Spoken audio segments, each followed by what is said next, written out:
Welcome to the Slop Farm. Enjoy the video. In this video, I will explain how to update your Hyundai Elantra software. First, gather your materials: a USB drive with at least 32 gigabytes of storage and a computer with internet access. Next, ensure your vehicle's battery is fully charged or connected to a charger to prevent interruptions. Finally, familiarize yourself with the entire process to ensure a smooth and successful update. This preparation is key for a seamless experience. Now, let's get the update files. Navigate to the official Hyundai Navigation Update website on your computer.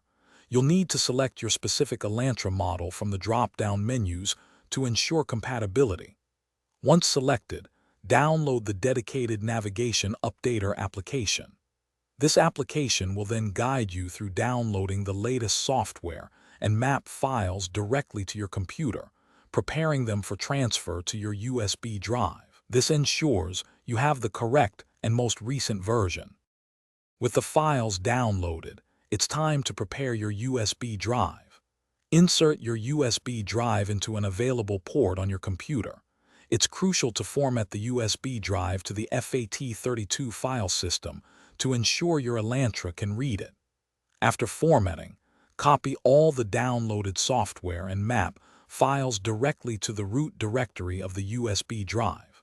Once the transfer is complete, safely eject the USB drive from your computer to prevent data corruption.